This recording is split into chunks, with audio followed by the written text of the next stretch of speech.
accomplissement et grande réalisation est le produit de grands rêves.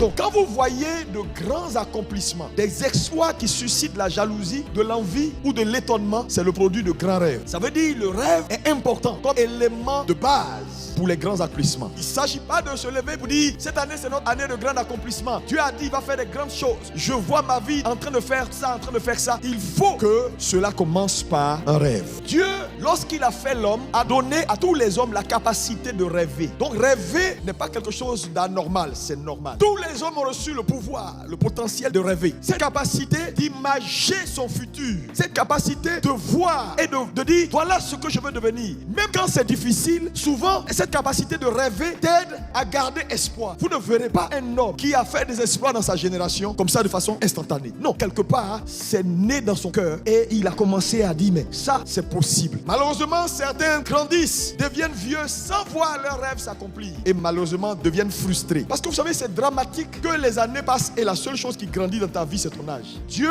a créé toutes choses et a établi dans toutes choses sa parole pour soutenir la chose. Ça veut dire quoi? Quand vous voyez un oiseau voler et voler très haut dans sa gloire, c'est parce que cet oiseau-là est soutenu par sa parole toute puissante. Quand vous voyez quelque chose manifester une gloire, c'est simplement parce que cette chose est tenue par une seule chose, sa parole puissante. Donc la Bible dit sa parole soutient toute chose. Ça veut dire quoi? Dieu établit dans les choses leur principe d'accomplissement. Et c'est ce principe de l'accomplissement de la chose qu'on appelle sa parole puissante qui soutient la chose et qui permet à la chose de subsister et d'accomplir sa raison d'être. Il n'y a rien qu'un homme veut devenir ou accomplir qui n'a pas un principe attaché à son accomplissement. C'est-à-dire, le fruit que tu veux porter découvre simplement le principe attaché pour que ce fruit-là soit, c'est tout. Quand on découvre le principe attaché au fruit qu'on veut porter, il y a des choses qu'on ne fait plus. Quel est le rêve que Dieu t'a donné pour 2025? Qu'est-ce que tu veux voir tes mains porter comme grande réalisation? Il y a une parole puissante qui soutient cela déjà et qui est destinée à la faire marcher jusqu'à ce qu'elle atteigne son plein potentiel. Maintenant, c'est quoi un principe? Un principe est une loi établie pour créer un environnement favorable à l'épanouissement d'un produit. Un principe est également aussi une loi fixe qui garantit le bon fonctionnement d'une chose. La Bible dit quelque chose dans le psaume 25, verset 4. Il dit, enseigne-moi tes voies. Le mot voie ici veut dire, montre-moi tes principes, montre-moi ta parole puissante. Parce que les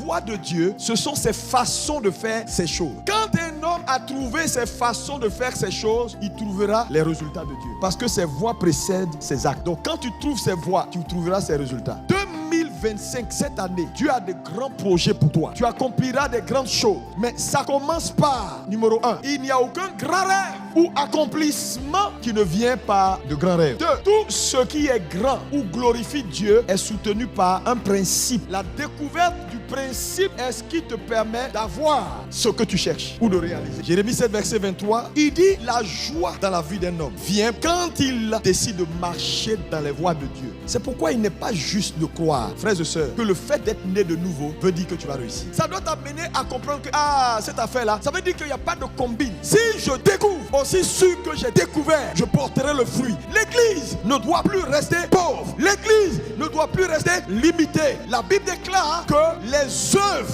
sont l'évidence de la foi. Les gens vont croire en votre évangile quand ils verront ce que vous portez comme fruit. Accomplir des grandes choses, des grandes œuvres n'est jamais le fruit du hasard. Réussir dans une année, c'est juste découvrir le principe attaché à ce que je veux porter. Pourquoi la plupart des hommes qui accomplissent des grandes choses, les hommes d'affaires puissants, on a l'impression qu'ils sont païens, ils ne sont pas forcément de bons chrétiens, mais Dieu les exauce. Parce qu'en réalité, eux, ils sont focalisés sur le principe et toi sur la prière. Les gens qui réussissent dans leur business, ils sont diligents. C'est des gens qui comprennent, qui savent comment faire les affaires. Ils sont focalisés sur le comment pour porter le fruit. Il ne va pas perdre son temps. Mais toi, tu es assis à l'église, matin, midi, soir, à jeûner, à prier. Seigneur, compte sur toi. C'est important. Mais, à un moment donné, tu dis, mais nous, on est spirituel. Il n'est pas spirituel, mais c'est eux qui ont tout l'argent du pays. Parce qu'en réalité, ils sont concentrés sur le principe. Le principe, il est universel. Un païen trouve, il portera le fruit. Un chrétien trouve, il portera le fruit. Chrétien ou païen, tu as la semence, ça va pousser. Le problème, c'est que les chrétiens croient que porter du fruit, ce n'est pas l'essentiel. C'est pas vrai. année, les gens ne vont pas croire dans ton évangile. Parce que même pour que les gens se convertissent, Jésus a dû faire des grandes œuvres. Il a accompli des miracles. Il a marché sur l'eau. Il a accompli des choses pour que même ses disciples, la Bible dit à Cana, son premier miracle, il a augmenté son niveau de performance et les disciples qui marchaient avec lui crurent en lui. Depuis, ils marchent avec lui, ils ne croient pas en lui. C'est quand ils ont vu ses œuvres qu'ils ont cru en lui. Tu sais, qui va croire dans ton évangile? Qui va croire ton Jésus si toi-même tu es toujours à l'hôpital chaque 3 jours et puis tu dis Jésus guérit?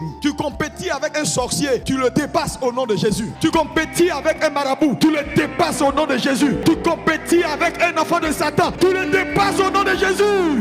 Ce n'est ni par la force, ni par l'intelligence. Dieu dit il fera. Toi, il faut découvrir. Tu sais, les gens vont retenir de toi ce que tu as fait. Tes traces, tes empreintes que tu vas laisser. Quel type de message tu veux laisser après toi? Parce qu'il n'y a personne ici qui est éternel. Quel message tu veux laisser d'abord à tes enfants, à ta communauté? Cette année, elle est décisive. Dieu veut bénir tout le monde. Pasteur, évangéliste, tout le monde est qualifié pour accomplir des grandes œuvres. Jésus dit, vous ferez de plus grands que ce que j'ai fait. Attends, ça là, c'est pas suffisant pour que tu danses. Il te promet, il dit, je suis d'accord. Ça, c'est un papa responsable. Tu n'es pas allé à l'école, va à l'école, va apprendre, élève ton niveau, parce que Dieu t'envoie quelque part. Tu as le BTS, tu es secrétaire, pousse un peu. Cette année, c'est ton année. Quand tu vas commencer à avoir une œuvre qui impacte et qui impose des convictions autour de toi, même Jésus va te suivre. Quand tu es prêt à te tromper, il va te dire, non, faut pas te tromper. Les gens comme toi là, j'en ai besoin. Dieu est allé chercher Corneille. Corneille avait des œuvres tellement puissantes. La Bible dit que ses œuvres sont devenues un monument devant Dieu. Dieu dit, qui est ce monsieur qui fait de grandes choses? Qui est ce monsieur qui accomplit de telles choses? On dit, il s'appelle Corneille. Il est grec. Il n'est même pas dans l'alliance abrahamique. Dieu dit, allez le chercher. J'ai besoin d'un tel homme dans mon royaume. On est allé voir Corneille pour lui annoncer l'évangile. By fire, by force. Parce que Dieu sait qu'il y a des gens, si eux seuls ils se convertissent, à cause de leur réalisation, des milliers